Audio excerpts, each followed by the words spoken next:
background, like some music or something, and it gave me a copyright strike on it. So I can't make anything after. Kind of funny. I don't know what Leo said. Huh? Where are you from? They don't just not me? Only anything. So we have beer. I got a ton of beer. You didn't text me. He said both of us. You just said leaving work. Oh, I'll call you. Did you just get that? Or maybe I just got it.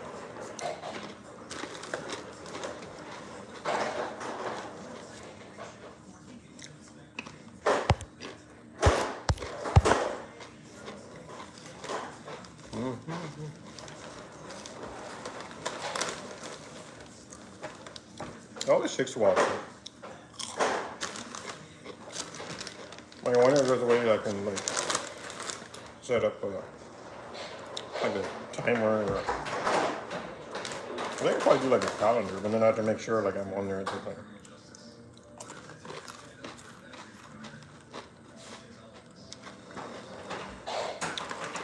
What's up, guys? Cowboys are winning. Miracle. Is that Christmas miracle?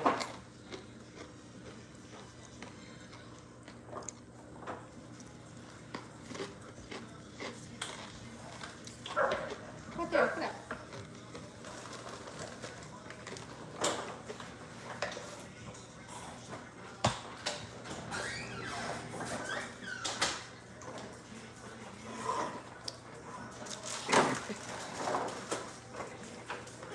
The Eagles got the ball. The Eagles got the ball back.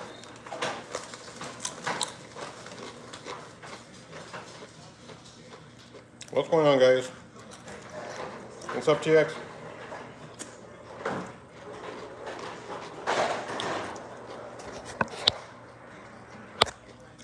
Hopefully y'all can hear me. And so I'm gonna do a thumbs up. Means I'm good.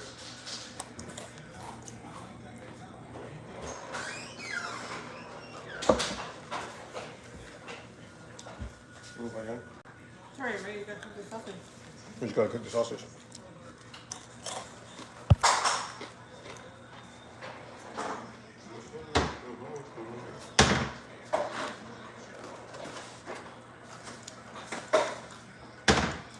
I figure we can make 4. Like do the 4 and just cut them in half. And we just get grabbing the halves. They charged me $6 for the tortillas this time. They never know how much they cost. Last time they didn't know what to charge me. I think I paid $1.75 or something. And that time I paid $4. And that time I paid, well, today I paid $6. Well, I hate to see you come back.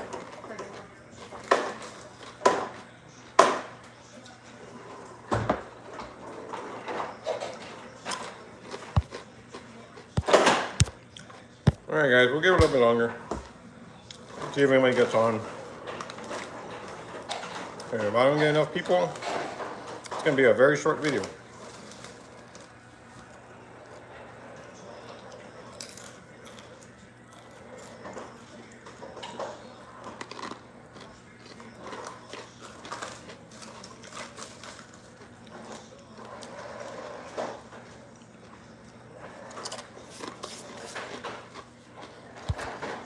Only got 8 people on. That was better. What do you guys want to talk about? How to... Trini! No, not Trini. Ray. So Brian, how do I maintain my boat when I don't use it? Like how long? Because I'm usually on it at least once a week. Hey, Jordan. Oh yeah, Jordan, now I'm gonna remember I used your picture, Jordan, as the thumbnail. Hope you don't mind. I figure you probably would. Yeah, Brian, so I actually, when I use my boat at a minimum, well, before I started doing the guiding full time, I was using my boat at a minimum at least once a week, so I didn't really have to worry a whole lot. But basically, as far as maintaining, I have my boat in a covered storage, so that definitely helps protect it at least from the elements, so I don't get any sun or rain. or any of that stuff. And I do have the only battery I really charge is my trolling motor, and it's a dual bank charger that I got. So I usually plug that guy in, and then as far as maintaining, like I said, I don't let it store it for too long, so I don't have to worry much about that. Now, any other maintenance I do besides charging the battery, so typically every time I take my boat out, I'm usually always using the trolling motor at some point or another. So I'll make sure I end up plugging it in when I take it back to the storage, just so I can charge.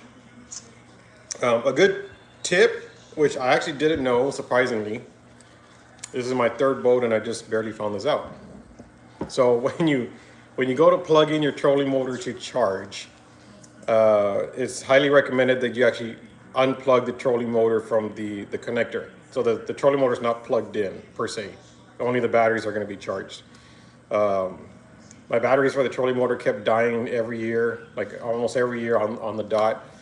And I took it back to Master Marine because I only had this boat for a year, and I was like, hey, this battery should still be good. It should be 2 years old. And he noticed that my trolling motor was still plugged in. And I don't know the whole science to it, but basically he ended up saying that when you still have it plugged in, it doesn't allow the batteries to charge correctly. And that's why I'm pretty much killing them. So that could be a tip. When you charge your trolling motor, make sure you unplug it. You also forget it's called OCD guide service. Yeah. OCD. Yeah. And the only other thing you probably do, Brian, especially if you have like a newer boat, even if you have an older boat, probably to help with your fuel, they sell something called seafoam, and it's recommended to basically you put a can every time you would fill up your gas tank, and it's supposed to help regulate the fuel and kind of keep your fuel lines clean. It's supposed to make your engine last a lot longer. So I got in the habit of doing that towards the tail end of the last boat that I had, but since I got this boat, definitely every time I fill up, I'll put in a can of seafoam, and that's just supposed to help just clean everything out on the inside and just help maintain the boat. So definitely can get that. We don't need a beer. So that's something else you can do for that. Rinse your engine. Most of the newer engines, if you can, most of the newer engines, I know mine does, on the side of the engine, it's got like a little nozzle that you can connect your water hose to. So even if you're fishing freshwater, especially Calaveras Lake and Browning Lake, there's a lot of calcium in that lake, so you get a lot of salt built up on the inside. It's really annoying, and that will make your engine overheat over extended use. So definitely I've gotten the habit of anytime I take my water or my boat out of the water, at the boat storage, we do have a water hose connection. So I'll usually plug in, I'll connect the water hose to the engine.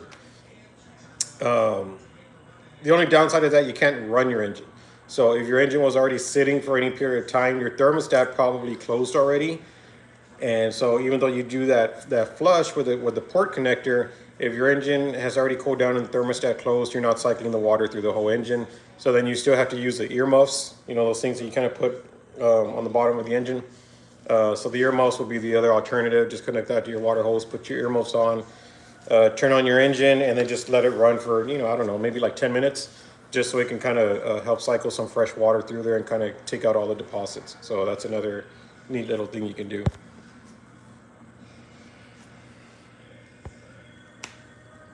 Who did my video intro? I'm not that good at the editing.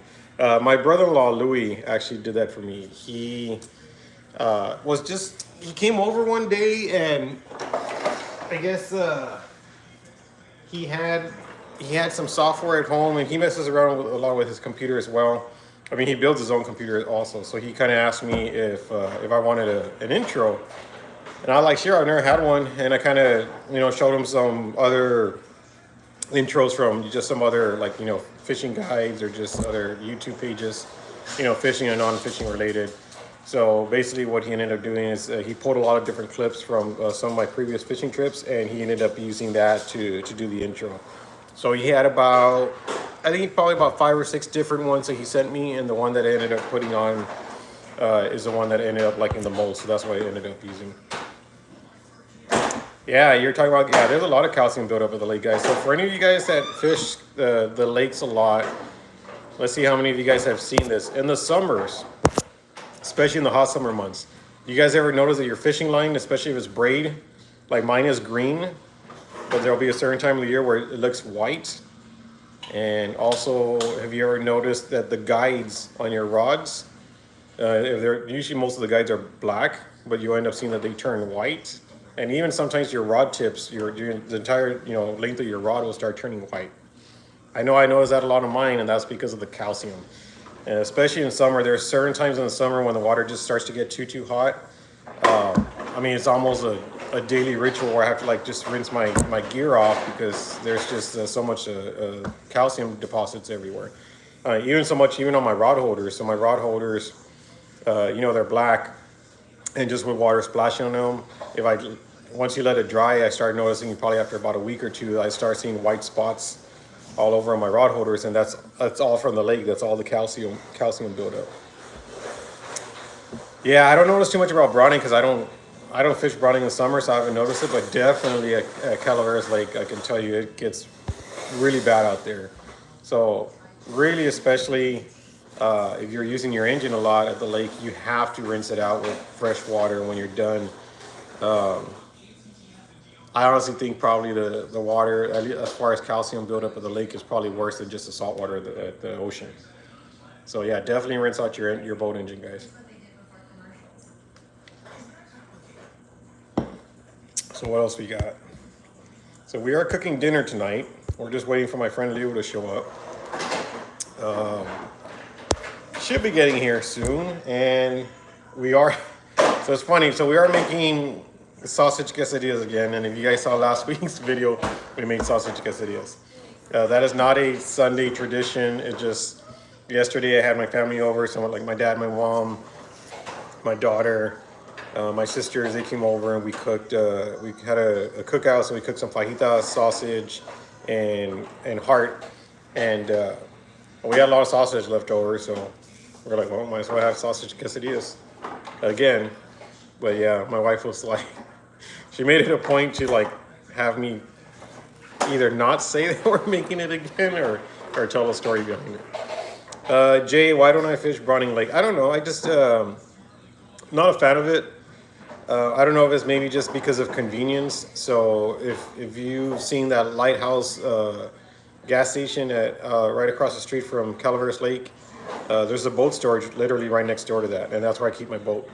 So it's probably just more so for convenience that I can just pick it up there and then just go straight into the lake. Whereas Browning, I got to pick it up and go. I mean, I know it's only like 9 miles, but it still is a bit of a drive. And then also I just know Calaveras a lot better. And then also with Browning, I know in the summers, sometimes it's better to catch reds maybe towards the back of the lake. I'm not 100% sure on that, but I think that's where mostly they hang out. And just with it, having that gun range back there, a couple of years back, me and my dad were fishing and we went back there and we had some bullets go by our boat. And that was enough for me to just say, I'm not going back to that lake. So if I do fish that lake, I sometimes will. It's usually like, say, like late March. And I kind of stay by the dam area because that's typically where I end up finding the reds during that time. Start seeing them going kind of up and down the dam. I usually have some pretty good luck there. But yeah, that's really why I don't fish Browning Lake anymore. Jay on 2, what's up, buddy? Yeah, so just waiting for my buddy Leo. We had another fishing trip today. We did pretty good. We did, 34 white bass. So the water temp is still only about 57 degrees, so it hasn't gotten really cold yet. We really need some good cold fronts to come in, like some consistent cold fronts, not just like the one day and it's gone. Hopefully we get some, like a week of good cold weather. Hopefully that'll drop that water temp, and then hopefully they'll start getting the white bass to really start going by in bigger schools. But we're still catching, so that's a positive. At least we're not skunking out. There was a lot of boats on the water today. Ron, I know you're probably taking your boat down to the coast to get fixed, but if you happen to see this video, thanks for the minerals. Do appreciate it. That saved me a trip from having to go back to buy some at the bait shop. Yeah, that gun range, man. I don't know. A little bit concerned with that gun range over there. Go for it, dude. Go for it. Go for it. Go for it. So what else we got, guys? Trying to think what other questions you guys were kind of asking on some of my previous videos as far as posts.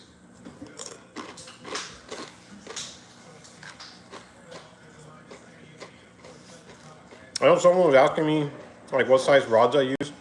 Guys, you honestly, for the white bass, you can use some real light tackle. Like I am using some Penn Fierce 2500s, and I have them paired up on a 7-foot inshore ugly stick. I just like it because it's got some real good action. But like my buddy David, he fishes out there. I mean, he's using some like 4-foot, ugly sticks on like super light duty action. I mean, it looks great when you catch a fish because that rod is like bent super, super far over. But you definitely don't need anything heavy for white bass. Any kind of light tackle will do. I have, I think, 20-pound test. That's another question they asked. Even then, 20-pound test is probably heavy. I just have it, so sometimes if we get stuck in the trees, sometimes I'm able to, just pull on my rod and, get it off without busting the line. But then other times it's still going to bust anyways. But that's typically what I use, guys. So that's my tackle for the white bass. And then, of course, my grandfather's, you've seen it in several videos. I've talked about it a couple of times. My grandfather's old ambassador. It's probably like 30 years old. I was able to take it to a friend to get cleaned up, and it works great. So, it's something that's I'll be able to pass on to my son, and so hopefully we'll still keep that rod in the family another 20 years later. And again, it's nothing special. It was probably just a $20 rod when he first bought it, but it's got a lot of sentimental value, so we're gonna keep using it.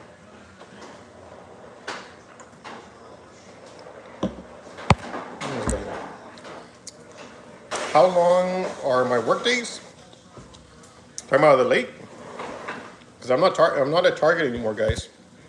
I actually resigned from Target like 2 weeks ago. So I'm just doing the fishing. So if you're talking about how long is my work days, so hey buddy, go through. I like your other one better. I don't like that airplane. So here is a day in my life when I'm fishing, especially out at Canyon Lake.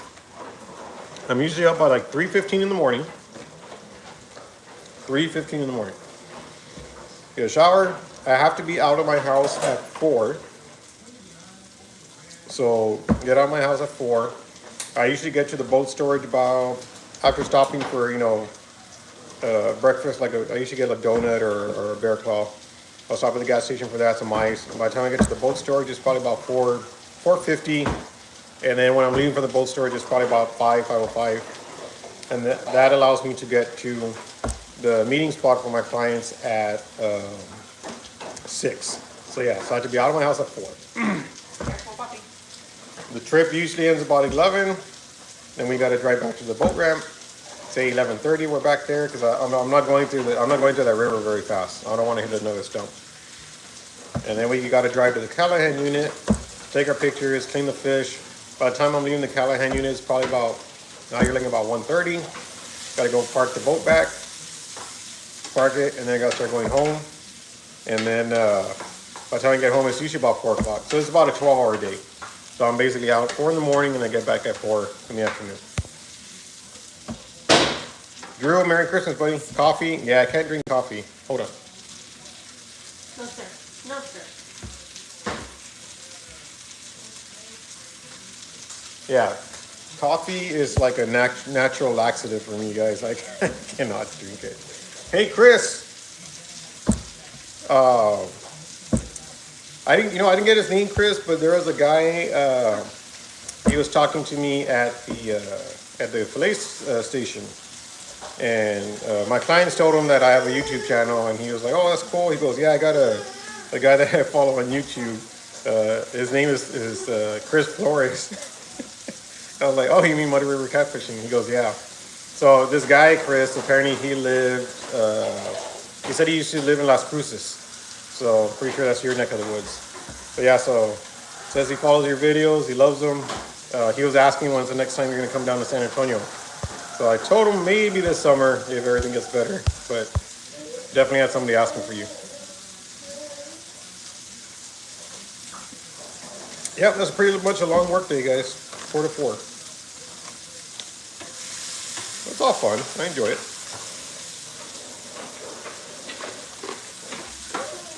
All right, what have we got? So, nobody asked this question, but somebody made a comment about it. So I'm going to kind of address it here. Someone's made a comment that they're worried that we're taking all the fish out of the rivers. Guys, Parks and Wildlife, they do studies on pretty much most of the bodies of water every year, and that's how they set the limits for the fish. If Parks and Wildlife really thought there was a concern with too many white bass, or in the case of the lakes, too many catfish being taken out of the lakes or the rivers, they would put bigger restrictions on them. So they don't. So the limits right now is 25 per person. We haven't even hit a limit this year. Okay? And we have someone commenting that we're taking all the fish out of the water. Well, it's not all my fish, guys. We're taking different people. These people have families. Some of them go to their friends and neighbors. Even in my case, if I get too much, I've got my family that, I used to have some good fish fries for. My neighbors I've given fish to. When I was working at Target, especially the catfish, I'll have a big fish fry for the store. By the end of the day, guys, if you have your license and if you're keeping within your limits, nobody should be giving you a hard time about how much fish you're keeping. And if you want to go every single day and catch every single day and you're still abiding by the limits, then you're good. So if anybody ever tells you or gives you grief for posting pictures on social media that you have too much or you're taking too much, just keep that in mind. If you're within your legal rights, nobody should ever tell you anything, guys. And if they have a concern about it, you know what? They should go to the lake and they should go catch. That's how I feel. No, you're right. Parks and Wildlife, they do a real good limit, a real good job of managing limits. But, me and my buddy David, we both posted pictures yesterday of what we caught. And both of us, by the same guy, gave us both grief about how much fish we were catching. Oh well, I guess that guy just needs to get out and go catch some fish. So size limits for the white bass, Jay. So it is, you can talk. What's up, brother? Guys, Leo. What's up, guys? Just getting off of work. Yeah, I'm late. He's late. So for white bass, Jay, the limits are, the white bass have to be 10 inches, and the limit is 25 per person. So it's pretty high. Adrian, Adrian, I've never seen you on here, Adrian. What's going on?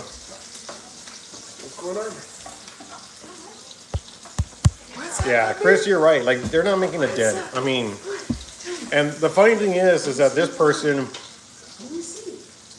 made a comment about me and my other buddy's page, and we haven't even hit one single limit this year. We've gotten semi-close sometimes, but not even remotely close. But yet we did notice on some other fishing guides pages that did have limits, and he was giving them the big old thumbs up. So go figure on that one. I'll leave that one the way it is. But yeah, I mean, catching limits, we're not making a dent, guys. I mean, again, if Parks and Wildlife really thought there was a concern, they would restrict the fish. It's the same thing as the red. Sometimes we'll hear it with the redfish at the lakes. People will message us or they'll make comments saying that we're taking all the fish and that we shouldn't be taking all the fish and we gotta leave fish for other people. And in the case of the redfish, guys, they stock those lakes every year. Every year they stock them. So again, so long as you're following your legal rights, so it's 3 per person, 20 inches. I don't care if you go every single day, just follow your legal rights. And again, they stock the lake every single year, so it doesn't matter. So just go out and enjoy yourselves and don't let anybody be hating on what you catch. So Gasper Goose, no size limit, no quantity limit. It's not really a game fish, so they don't really care. So you can take pretty much whatever you want. Catfish is going to be 25 per person, and they have to be 12 inches. Well, in all honesty, guys, like a 12-inch catfish, you're not getting very much meat off of them. Honestly, if I can get like, especially when I'm at the lakes, if I get one that's like 14, 15 inches or under, I'm like, throw it back because we typically get bigger ones anyways. So yeah. Yeah, the redfish at the lakes, it's a joke, guys. There's just so many of them, so like we're not making a dent in the redfish at the lake at all. And we're not making a dent in the catfish population. We're not making it, well, catfish, maybe at the lakes, I'll probably say that, because definitely not catching as many as we used to in the past. So I think catfish, especially at Calaveras, like the blues, we're not getting as many as we used to, so I could probably say yes on that one. But because we're not catching as many. But I did talk to, I think it was last summer, I talked to one of the park biologists that was out there, because they were doing studies on people's catches of redfish and catfish, and they were taking like size measurements and like bone samples so they can tell how old the fish are. And I actually did ask them, I said, can they put a more restricted limit on catfish, because we weren't catching as many, so we thought the population was dwindling. And they actually told me if they could, they would increase it because they still feel there's too many catfish in the lake. So I don't know how true that is. I mean, I feel like we're catching less, especially looking at past like videos and past pictures. But according to them, from their studies, they're saying that there's more than enough fish in the lake to do the supply and demand. So, you know, I guess it is what it is. Yeah, I'm seeing your pictures of those 30-inch reds you're still catching at Browning. That's crazy. Redfish at Browning in December. Who'd have guessed? Hey, Chris, you asked what's for dinner. I told the other draw that. See if I can turn this around.